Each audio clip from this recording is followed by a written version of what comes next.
ইলেকশ্যনৰ আগত আপোনালোকক প্ৰতিশ্ৰুতি দিছিলোঁ, অকল তপনে নহয় ময়ো আমাৰ ডিমলীয়া সমষ্টিৰ কাম কাজত আপোনালোকক সহযোগিতা কৰি আজিও এই কথাৰ প্ৰতিশ্ৰুতি দিছোঁ। আনকি মুখ্যমন্ত্ৰী ডাঙৰীয়াই আপোনালোকক কৈ গৈছে তপন আৰু মই আপোনালোকৰ সমষ্টিৰ উন্নয়নৰ কাৰণে একেলগে কাম কৰিম।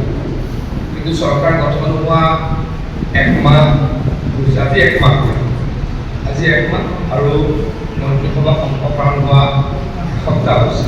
কাম কাজ অকণমান সময় লাগিব। আমাৰ বাজেট হোৱাৰ পাছতহে আচলতে কাম। গতিকে ক'ৰবাত এগৰাকী সাংবাদিক বন্ধুৱে কেইদিনমানৰ আগত মই ফেচবুকত দিয়া এটা পোষ্ট দেখিছোঁ যে বিধায়কসকলে একমাহ হ'ল একো কৰিবই পৰা নাই, একমাহৰ পিছত একো কৰিব নোৱাৰি। একমাহত কি কৰিব পাৰি? জিকাল মাহ লৈছে একমাহ 10 দিন, মানে একমাহ 8 দিন। মুখ্যমন্ত্ৰী ডাঙৰীয়াই শপত ল'লে একমাহ, মন্ত্ৰীসভাৰ সম্প্ৰসাৰণ হোৱা হ'ল এসপ্তাহ।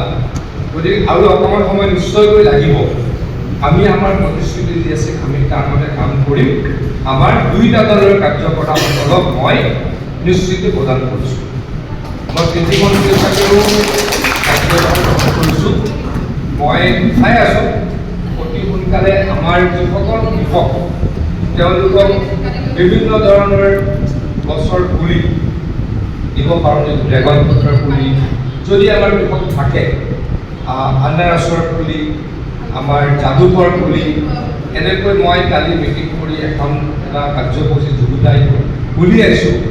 যদি আমাৰ কিছু কৃষক থাকে আমি নিশ্চয়কৈ অতি সোনকালে ইয়াৰ ব্যৱস্থা কৰিম আৰু মই ভাবোঁ তাৰ পৰাই বিধায়কসকলে এইবাৰ কাম আৰম্ভণি কৰিব পাৰিম। মই অসমৰ বিধায়কসকলক কালি মই যেতিয়া আমাৰ এগ্ৰিকালচাৰ ডিপাৰ্টমেণ্টৰ ৰিভিউ কৰি আছিলোঁ, প্ৰায় 15.5 লাখ আমাৰ চেপলিং মানে গছৰ পুলি আছে, বিভিন্ন ফল মূলৰ পুলি।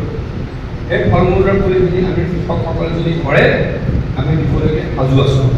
এটা সমষ্টিত আমি প্ৰায় 3000 পৰা 5000 কৃষকক দিব পাৰিম, কিন্তু তেওঁলোকে ভালকৈ ৰুব লাগিব। যদি তেনেকুৱা আছে, আমাৰ তপন দাস ডাঙৰীয়াই দুয়োটা দলৰ নেতৃবৃন্দৰ লগত আলোচনা কৰি এখন কি দিম মই আশা 3-4 দিনৰ ভিতৰত কম। কিন্তু মই যিমান জানো কালি তোমালোকক গাইছোঁ এতিয়া এটা খবৰ উলিয়াই দিব যত্ন কৰিছোঁ। আমাৰ হৰ্টিকালচাৰ ডিপাৰ্টমেণ্টৰ ড্ৰেগন ফ্ৰুট, আজিকালি ড্ৰেগন ফ্ৰুট খুব লাভজনক ব্যৱসায়ী, 2,58,000 পুলি আমি দিব পৰা অৱস্থাত আছোঁ সমগ্ৰ অসমত। তাৰপাছত আমি এপল পেয়াৰ বুলি আমি যে কওঁ বঙালী বগৰী পুলি, ডাঙৰ ডাঙৰ বগৰী, তাৰ 45,000 পুলি আমাৰ লগত আছে। আমাৰ লগত মধুৰিআমৰ পুলি আছে 28,000। আমাৰ লগত কঁঠালৰ পুলি আছে 14,000। আমাৰ লগত ব্লেক পেপাৰ মানে জালুকৰ পুলি আছে 2,86,000।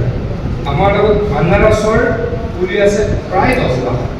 আৰু ককোৱা পুলি এটা যে আছে চকলেট হয়, তাৰ প্ৰায় 40,000 আমাৰ লগত আছে। গতিকে এইবাৰ আমি কি কৰিম, MLA লৈ আমাৰ ডিষ্ট্ৰিক্ট এগ্ৰিকালচাৰ অফিচাৰে ডিষ্ট্ৰিবিউট কৰিম। আমাৰ ইয়াত ক'লে তেনেকুৱা খেতি কৰা মানুহ ওলাবনে? যদি ওলাই আপোনালোকক মই পৰহি আমাৰ এখন মিটিং পাতিছোঁ, আমাৰ ডিঅ'সকলক মাতি কোন জেগাত ক'ত কি খেতি হয় তেওঁলোকে ভালকৈ জানে। হয়তো ড্ৰেগন ফ্ৰুট চবতে নহ'ব পাৰে, হয়তো পাইনএপল মানে আমাৰ আনাৰস চবতে নহ'ব পাৰে। গতিকে য'ত যি হ'ব তাক দিয়াৰ ব্যৱস্থা কৰিম।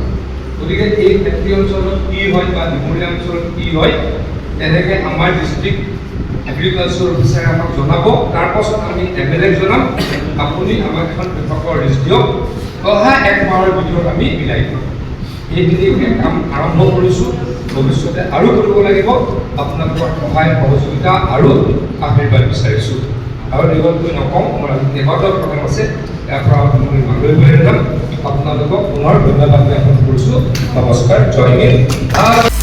আপুনি বিচৰা বাতৰি পাব কেৱল নিউজ 18 এপত।